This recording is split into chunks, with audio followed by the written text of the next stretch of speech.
They burned it in front of me. Right there in my grandfather's study, with the antique fireplace glowing behind them and the mahogany desk between us. They didn't hesitate. My mother held the check between two fingers like it was trash, not a $29 million inheritance written in my name. My father lit a match with a quiet satisfaction I'd only seen when he closed million-dollar deals. "Consider this.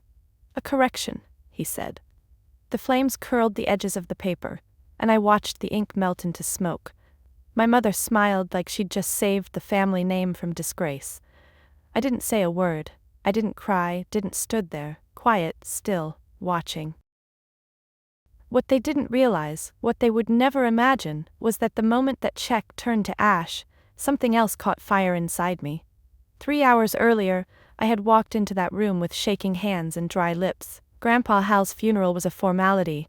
He'd already left his true goodbye sealed in an envelope addressed to me, handed personally by his lawyer, Mr. Pike. My parents, Walter and Lorraine, were already seated when I arrived. Dad was flipping through the pages of the will with a bored expression.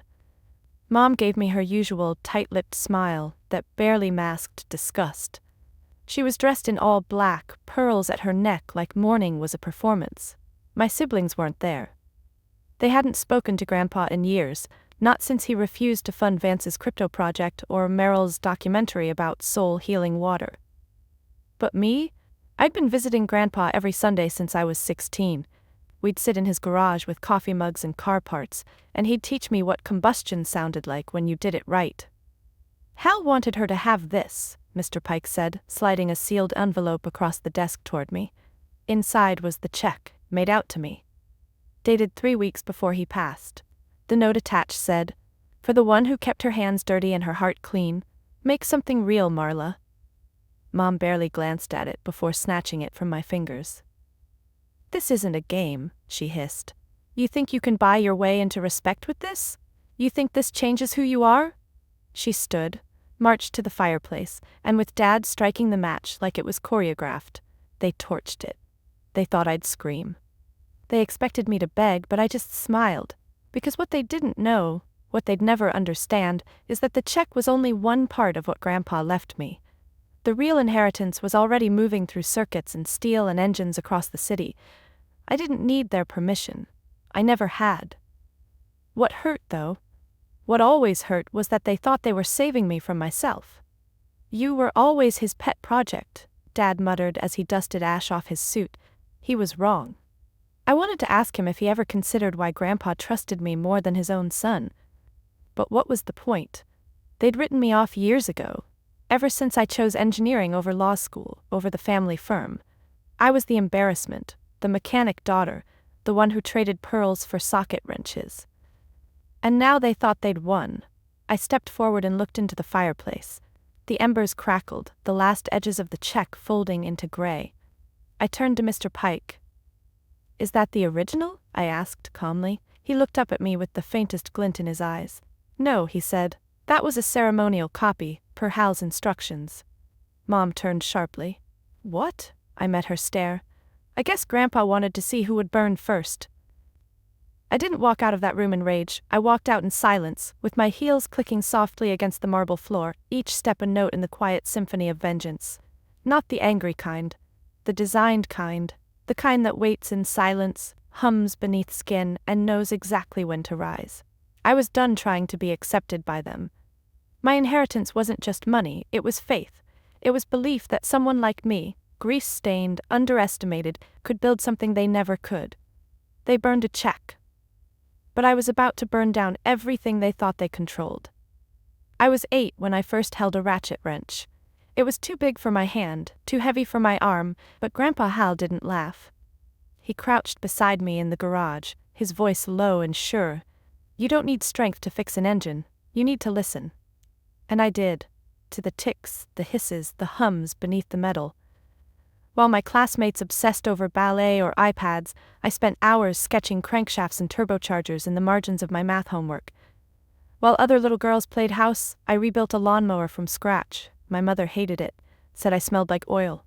Said girls with dirt under their nails didn't get married into real families. "You're embarrassing us, Marla," she told me once, pulling a wrench from my hand like it was a weapon. "Go wash up, and stop wasting your mind on this nonsense. But Grandpa never flinched. Engines make sense, he'd say, people don't, that's why I like them. I clung to that logic.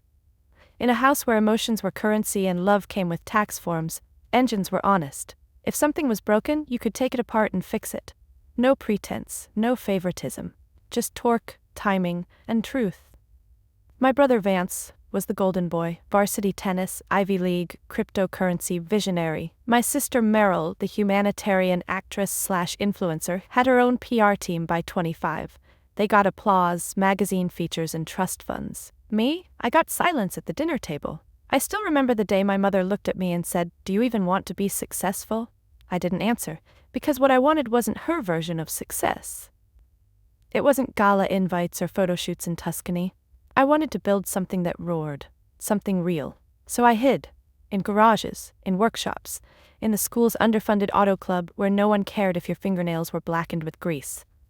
I won 2 statewide science competitions by 16. My hybrid engine design was featured in a small tech blog by 17. No one in my family noticed, except Grandpa. Every Sunday, I took the train across the city to his place. An old craftsman house with a detached garage that smelled like burnt rubber and tobacco. We'd drink black coffee, argue about combustion efficiency, and take engines apart for fun. He never told me he was proud. He didn't need to. He showed it. When I got rejected from MIT because I didn't have the leadership credentials, he didn't say sorry. He bought me a second-hand welding kit and said, "Maybe you don't need their labs to build your revolution." That's when it started. I called it Project Kestrel. It was ugly at first, a Frankenstein of salvaged parts, jerry-rigged systems, and handwritten circuit plans. But it worked. It moved. A low-emission, high-efficiency engine that ran cleaner than anything I'd tested before. I filed my first patent at 21. My name wasn't on it. Grandpa insisted we use a holding name, something anonymous. "Better they don't see you coming," he said. "Let 'em think you're nobody." He knew my family. He knew they'd never let me win above them. So we built in shadows. I worked days at a rundown garage, fixing SUVs for soccer moms who never tipped. Nights, I coded simulations. Weekends, I soldered chips onto prototype boards in Grandpa's garage. It was hell. But it was mine. And then came Julian. He was an ex-Google engineer turned whistleblower, burnt out by corporate greed. I met him in a tech forum where I asked for help with an overheating converter. He offered to take a look at the design, and within a month we were working side by side. Julian didn't care about my last name or my pedigree. He cared that my engine worked. He helped me refine the design, clean up the interface, and secure angel investment, quietly through contacts Grandpa trusted. All off record. Because we knew what would happen if the Rensfields, my family, got wind of it. They'd kill it, just like they tried to kill me, piece by piece, for years. So we moved fast and quiet. By the time Grandpa was diagnosed, Project Kestrel had already been acquired by a shell company we owned. We were beta testing with 2 EV manufacturers. The valuation had crossed 8 figures. Grandpa smiled when I told him. "You've already won, kiddo," he said. "Now let them burn whatever they want." I stayed with him until the end. Not because he left me money, but because he gave me something they never did. The belief that I was enough. Dirty hands, oil-stained clothes, and all. That's why I didn't cry when he died. I just tightened the bolts on the latest prototype and swore I'd make it sing. Most people keep their secrets in journals or safes. I kept mine in code. The original blueprint for the Kestrel engine was buried in layers of encrypted folders, disguised as a digital cookbook I labeled Grandma's Chili Recipes. No one in my family would bother to open it. No one cooked, especially not anything that didn't involve reservations and sommeliers. But underneath the pixelated cover photo of a stock pot, there were schematics, pages of circuit diagrams, valve adjustments, proprietary compression ratios. I'd even hidden video logs, me disheveled in coveralls explaining each prototype revision. Sometimes Julian appeared in the background, offering a thumbs up or silently munching on pretzels. It wasn't just a project, it was a confession, a decade of being invisible, condensed into circuits. After Grandpa's funeral, the family scattered like vultures without a carcass. Meryl flew back to LA to grieve by posting a black and white selfie captioned, "Even angels lose their wings." Vance never showed up, but he sent a bottle of 30-year scotch to the lawyer. Classy. And me? I went back to the garage. Not Grandpa's. The city was already trying to repossess that land, and the house had been mysteriously signed over to a developer. Thanks, Mom. No. I returned to the warehouse Julian and I had been quietly leasing under a dummy company in Red Hook. Nestled between a tire yard and a dog food distributor, it looked abandoned from the outside. But inside? Inside the future hummed. We had 5 prototypes now, each sleeker than the last. Kestrel 5 could run for 400 miles with 85% lower emissions than a Tesla, and it didn't require lithium. The secret? A hybrid pressure recovery system I modeled after how peregrine falcons compress air mid-dive. Julian called it mad genius. I just called it payback. Because while my family threw cocktail parties to raise money for environmental causes they didn't understand, I was building something that could actually change the system they profited from. I just had to stay invisible long enough to finish it. Then came the knock. Not the knock of police, not a reporter. Worse. It was Hugo, my cousin. Of all the people to sniff it out, it had to be him. He'd always been the quiet one, the family accountant, the spreadsheet whisperer. No scandals, no ego, just numbers. And when he showed up at the warehouse that afternoon, holding a folder with my name on it and his eyes squinting like a forensic auditor, I knew I'd missed something. "You're laundering through Shellcore," he said flatly, stepping past Julian like he owned the place. Julian blinked. "Do I know you?" Hugo didn't answer. He flipped open the folder. "You used Haltech IP addresses to register this LLC." Shit, I pulled him aside before Julian threw a wrench at him. "I'm not laundering anything. I'm hiding it. From them." Hugo crossed his arms. "Them?" "My family." He gave me a look, half skepticism, half something else. "You think they'd let me build this if they knew?" I whispered. "You've seen what they do to things they can't control. They just burned a $29 million check because they didn't like who Grandpa gave it to." That cracked something in him. I saw it. He didn't smile, but he didn't walk out either. That night, I stayed up watching old video logs of Grandpa in the garage. In one of them, I asked him if he thought the engine would ever hit production. He leaned back in his chair, a wrench dangling from his fingers, and said, "The world's not going to hand you a damn thing, kid, but if you build something it can't ignore, eventually they'll have to pay attention." He paused, then added, "Just make sure they notice, too late." So I moved faster. Julian tightened our security protocols. I changed every account password. Hugo, surprisingly, offered to help us scrub the LLC trail and reroute the holding structure offshore. "Consider it a reconciliation," he said with a rare smirk. The IPO talks restarted, quiet, cautious. But this time I knew what to watch for. I wasn't just building a machine anymore. I was building my own damn inheritance. And every night I went back to that blueprint. Not just to revise it, but to remind myself who I was doing it for. Not for recognition, not for revenge, but because I'd spent too long letting other people define what I deserved. No more. This time I'd define it. On my terms, in my name. It was supposed to be a formality. That's what Mr. Pike had called it, a quiet will reading, just immediate family, nothing grand. But nothing involving my parents was ever quiet. Especially not when $29 million was on the line. The room smelled like polished leather and tension. My mother sat stiff and cold in a cream blazer that probably cost more than my first prototype. My father leaned back, legs crossed, chewing mint gum like he was bored of the whole show before it even began. I walked in last because I knew I didn't matter to them. At least, not until the numbers were read aloud. But I mattered to Grandpa. And that was about to change everything. Mr. Pike didn't waste time. "Harold Kincaid," he began, left the majority of his estate to his granddaughter, Marla Kincaid. The air stilled. My mother blinked. My father stopped chewing. "You can't be serious," she said, her voice clipped. "That's a mistake. She hasn't contributed a thing to this family." Mr. Pike slid the manila envelope across the table to me. Per Harold's direct instructions, the check inside was to be handed to Marla alone. No copies. No previews. I opened it. $29,000. To make them wish they hadn't laughed. My breath caught. Not because of the number. I'd known the value of what Grandpa left me for years now, but that line, that sentence, I could hear his voice in it. I looked up, ready to hold the line, but I never got the chance. My mother snatched the envelope from my hands. "You ungrateful little brat," she snapped. This is not how this family works. You don't get rewarded for rebellion. Dad didn't stop her. He lit the match.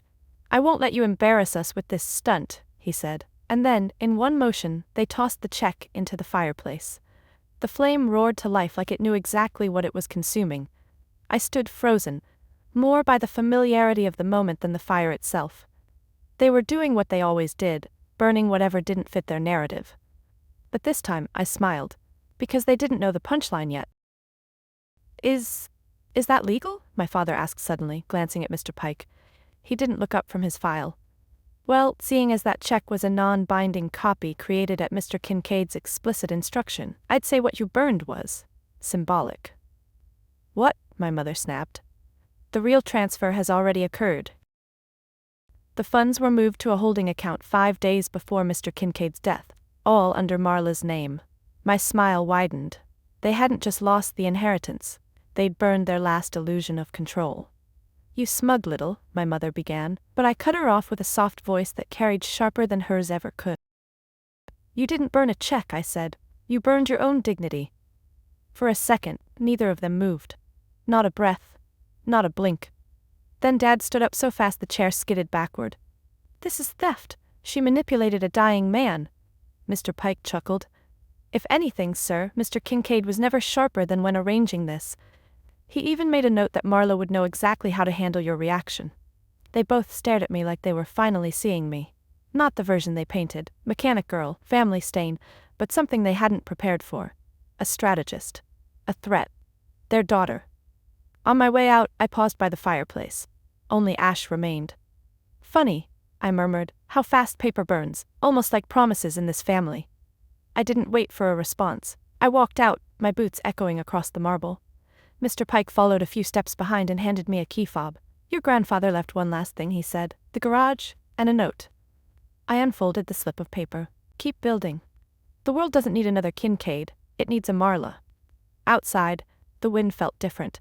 I hadn't just inherited money, I had inherited freedom. And while they stood inside, clinging to a legacy built on fear and appearance, I walked into the future Grandpa and I had forged in steel, voltage, and fireproof conviction. They tried to burn my future. But all they did was light the fuse. They thought it was over. They thought by torching that check, they'd erased everything Grandpa left behind, reclaimed their order, preserved the family legacy on their terms. But what they didn't know was this. The check was just the kindling. The real fire? I had been building it for years. Back in Red Hook, the warehouse buzzed with quiet triumph. Julian had just finished soldering the final component on the Kestrel 6 prototype, and I, still dressed in funeral black, walked straight past him and opened my laptop. Okay, he said, cautiously. You look like you either just inherited a planet, or buried someone with a grudge. I raised an eyebrow. Why not both? I clicked into our dashboard. There it was. Kestrel Industries, 67%, founder-controlled. Split 3 ways, me, Julian, and Hugo. The moment I signed the final rights transfer, the engine patents, branding, and joint venture licensing became official under our holding company. All tied to the master contract Grandpa had quietly helped me draft 2 years ago, filed offshore, airtight, the valuation $83 million and climbing. See, Grandpa had played the long game. He wasn't interested in giving me a lump sum to spend on rent and guilt. He wanted me to own something they couldn't touch. So while my parents clawed over what they thought was the entire pie, the real empire had already been baking. And now, with their performance at the will reading, they had officially disqualified themselves from any chance of sharing the future. That same week, Julian received a meeting request.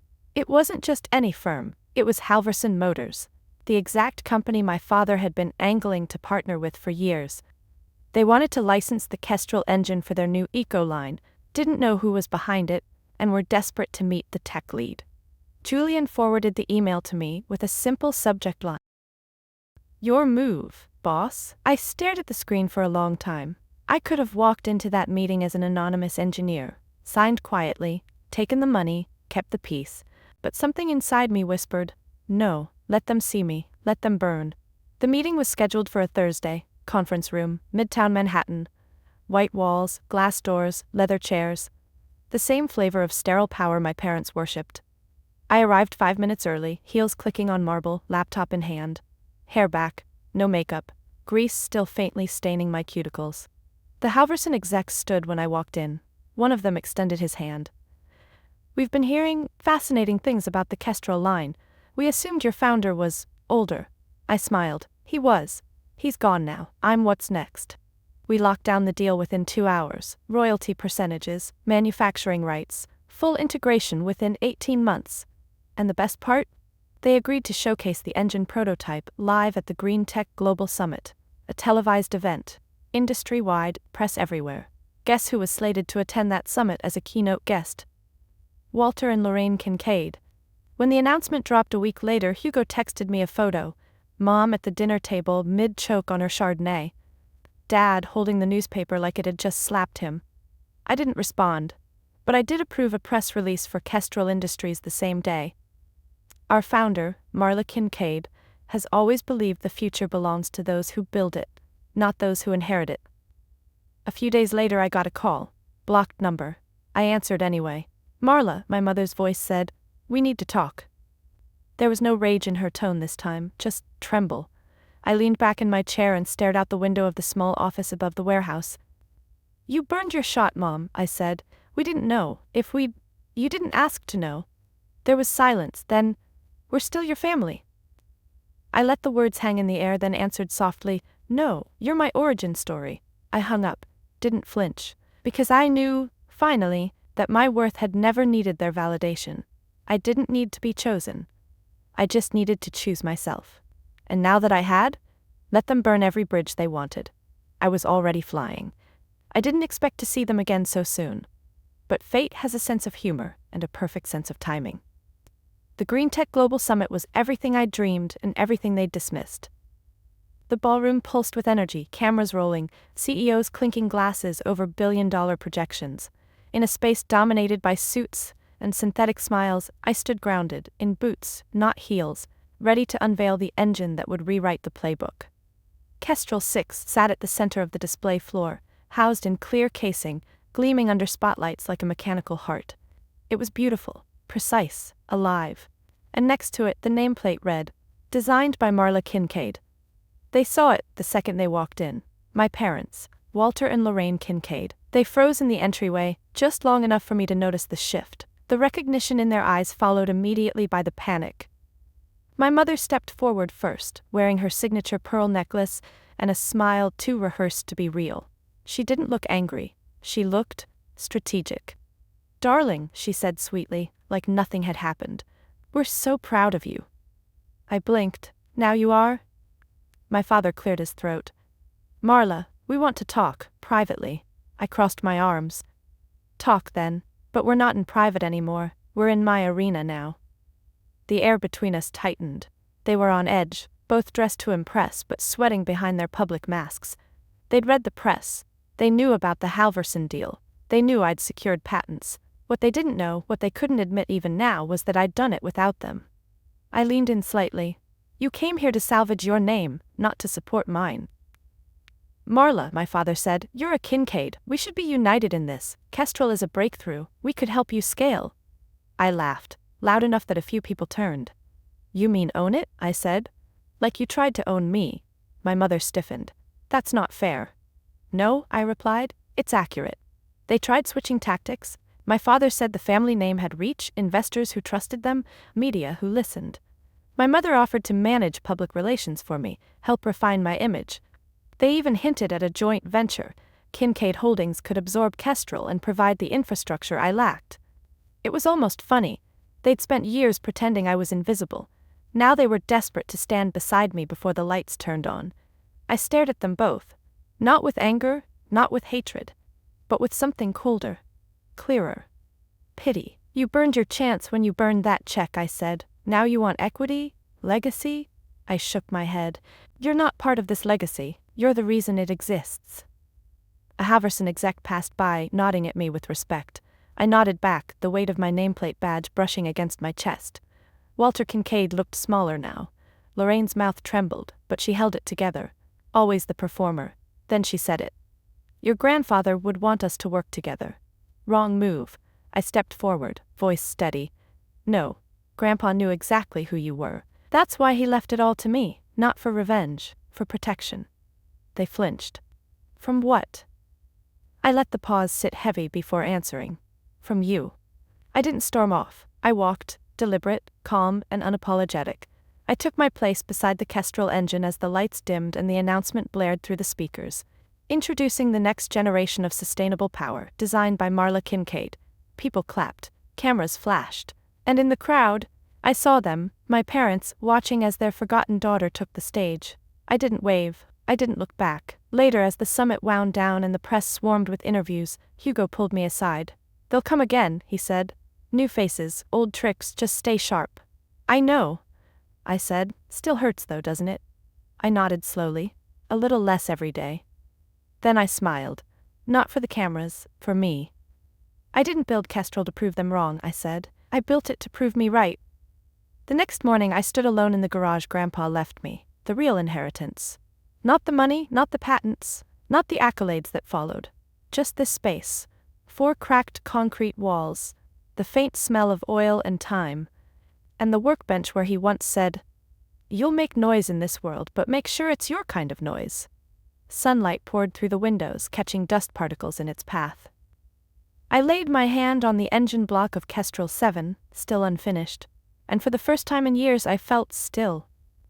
It had been 3 months since the summit. Haverson's stock surged, Kestrel's licensing deals doubled, investors lined up for a piece of something they'd once ignored simply because it wore overalls instead of a tie. And me? I didn't move into a penthouse. I didn't buy a yacht. I rebuilt the garage. I kept Julian on as lead systems engineer. Hugo became the unofficial CFO, still allergic to praise, but loyal in his own accountant sort of way. We hired interns from public trade schools, kids who reminded me of me, kids with grit under their fingernails and ideas no one listened to. We taught them how to build.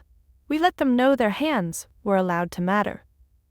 My parents tried again, this time through lawyers. They claimed misrepresentation in the trust, argued emotional distress, even hinted at mental instability on Grandpa's part when he wrote the will. It didn't work. Grandpa had protected everything, every document, every clause, every bank account tied to Kestrel had a digital firewall worthy of NASA.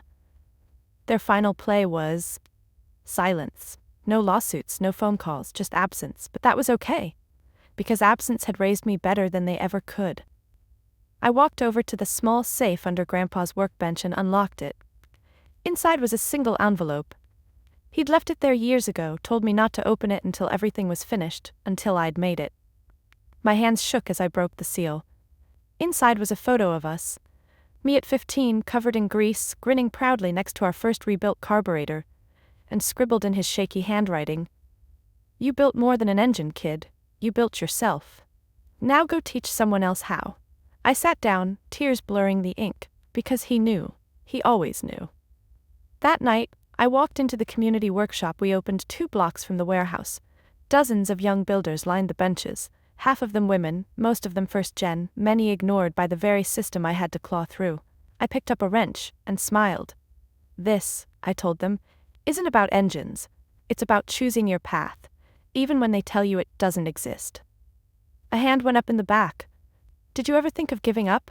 I laughed. "Only every other Tuesday," but I remembered something important. I held up the wrench.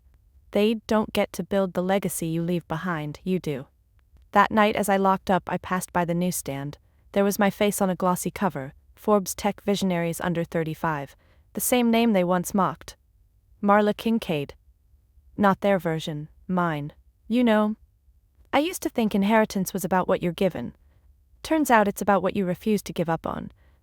My family gave me nothing but doubt, rejection, fire. So I turned it into fuel. And if you've ever felt like the outsider, the black sheep, the one who didn't belong, listen to me closely. You were never meant to fit in their story. You were meant to rewrite it. And if this story lit something in you, don't let it burn out. Share it, pass it forward, or better yet, build something they can't ignore.